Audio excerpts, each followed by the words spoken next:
Assalamualaikum pembuka bicara. Sebelum saya memulakan perkongsian ini, izinkan saya memperkenalkan diri. Saya bernama Azza Safina binti Muhammad Hanif yang berumur 11 tahun. Saya merupakan murid tahun 5 di SK Padang Sebah yang terletak di Alar Gajah, Melaka. Kos sekolah saya ialah MBA 002 Hobi saya ialah membaca buku cerita dan bercita-cita ingin menjadi seorang guru.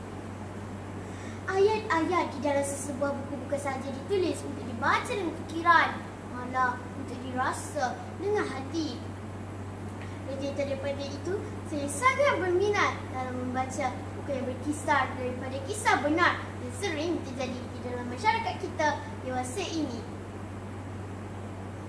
Golongan masyarakat yang berbeza latar belakang merupakan intipati di dalam sesebuah kisah. Kisah hidup setiap insan juga umpama jejauhan masa. Tidak semuanya indah, tetapi semuanya berhikmah. Justru itu, kisah yang syarat dengan mesej menjadi tarikan kepada saya untuk menjadi pembaca yang setia. Aku Berdosa. Itulah judul buku yang telah saya pilih untuk perkongsian ini. Buku ini ialah hasil karya penulis Syasha Ali dan Rashida Nur Ain. Buku ini telah diterbitkan oleh Blink Book sendiri yang berhad dan mempunyai 115 buku surat. Buku ini juga mengandungi 10 bab dan telah diolah dengan bahasa yang mudah sesuai pembacaan murid-murid sekolah. Salah seorang penulis buku ini iaitu Syasha Ali pernah menceburi bidang perundangan. Beliau mengadaptasi kisah jubana yang pernah berlaku di negara kita dan hasilnya lahirlah novel syarat dengan pengajaran ini. Cerita ini mengisahkan tentang Kodri, seorang budak lelaki berumur 12 tahun yang bakal menduduki ujian peperiksaan UPSR. Dia dibesarkan tanpa kasih sayang ibu bapanya.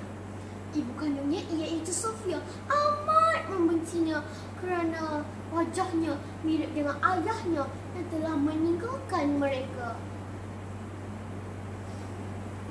Kebencian Sofia menyebabkan Kodri ditinggalkan di kampung bersama neneknya iaitu Nikmat. Walaupun mereka hidup dalam serba kekurangan, Kodri berasa cukup bahagia dengan nenek yang sangat menyayanginya. Konflik bermula apabila ibunya datang melawat mereka. Sofia yang sememangnya membenci anak kandungnya sendiri telah memarahi dan menghina Kodri tanpa usul periksa. Jiwa remaja Kodri akhirnya meledak setelah lama bersabar akan kebencian ibunya. Perasaan sedih yang sudah dipendam selama 12 tahun telah menyebabkan Kodri mengeluarkan kata-kata yang tidak sopan kepada ibunya. Akibatnya, dia ditampar buat pertama kali oleh Nikmat, nenek kesayangannya. Disebabkan perasaan terkejut dan sedih, Kodri telah melarikan diri daripada rumah. Rentetan daripada itu, maka bermulalah episode hitam di dalam hidup Kodri. Kodri merasakan hidupnya semakin kelam kerana dia terpaksa membawa diri ke ibu kota. Daripada seorang murid tahun 6, kini menjadi buruh binaan untuk menampung hidupnya. Perubahan besar di dalam hidupnya menyebabkan dia berasa sedih. Setiap malam, hati kecilnya menangis mengenangkan dirinya yang tidak disayangi oleh ibunya. Dan yang paling menyedihkan, dia terpaksa berpisah dengan Nikmat, insan yang paling disayanginya sejak kecil. Pernah juga Kodri kembali ke kampung, tetapi rumah Nikmat sudah tidak lagi berpenghuni. Kodri terpaksa meneruskan hidupnya dengan menumpang sebuah bilik kecil di kawasan pembinaan bersama nenek. Nenek melayani Kodri dengan baik memandangkan Kodri masih lagi berumur 12 tahun. Walau bagaimanapun, Kodri yang masih lurus dan polos tidak mengetahui sisi gelap Daniel yang terjebak dalam najis dada. Sehinggalah pada suatu malam, Daniel yang sebelum itu keluar bersama teman wanitanya secara tiba-tiba mengejutkan Kodri untuk membantunya membuang sebuah beg besar.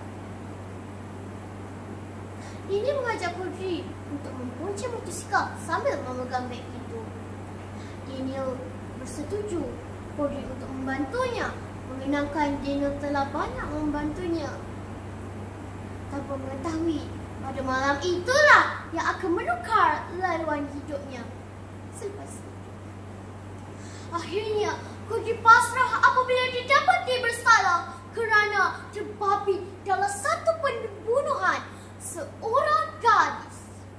Dia dimasukkan ke sekolah Harry Geni, iaitu sekolah khas yang ditubuhkan untuk kesalahan Giovanna.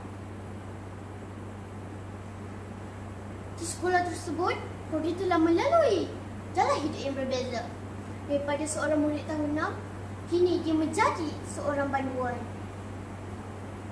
Di sekolah tersebut, dia telah mempelajari banyak kemahiran dan berpeluang untuk menyambung semula persekolahan.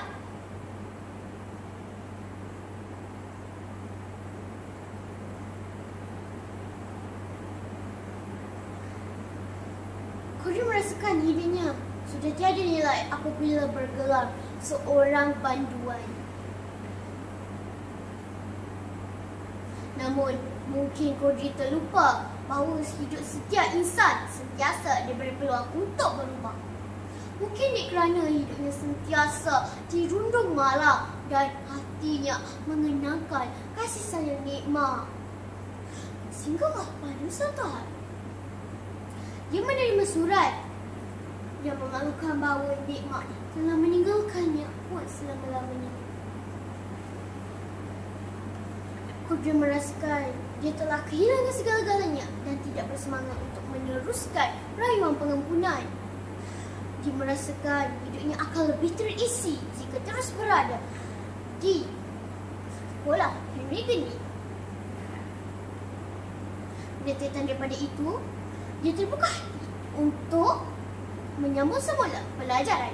Selepas 3 tahun, tanah air dikejutkan dengan kejayaan cemerlang oleh seorang pelajar sekolah Harry Geni.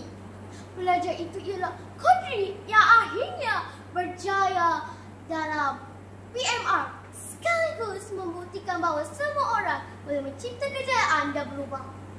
Kejayaan itu juga telah menyadarkan Ibu Sofia yang telah mengabaikan darah dagingnya sendiri. Pada pengamatan saya, jalan cerita ini mendedahkan bagaimana golongan remaja boleh terjerumus dalam kes Giovanna yang boleh diibaratkan seperti sebuah lorong gelap.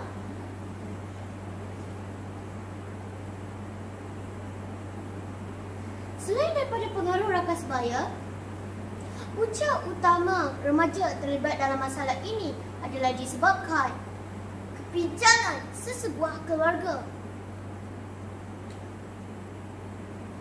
Apabila nahkoda tiada, maka kemudian sesebuah batera akan terus pincang dan hilang arti tujuan. Saya juga berpendapat jalan cerita ini mendedahkan bagaimana golongan remaja boleh terjebak dalam gejala negatif seperti dadah yang boleh menyebabkan pelbagai kemudaratan dan kerosakan akhlak di kalangan remaja. Pengajaran kedua pula ialah kita janganlah cepat berputus asa apabila menghadapi kesukaran dan kesedihan. Hal ini kerana kita sentiasa diberi peluang untuk bangkit kembali. Akhir sekali saya ingin mengatakan jalan cerita ini sungguh menarik dan kerana pengolahannya berbeza dengan buku cerita yang lain. Secara tidak langsung, ini menggalakkan supaya pembaca berfikir kreatif akan kesinambungan antara setiap kandungan cerita. Sekian, terima kasih.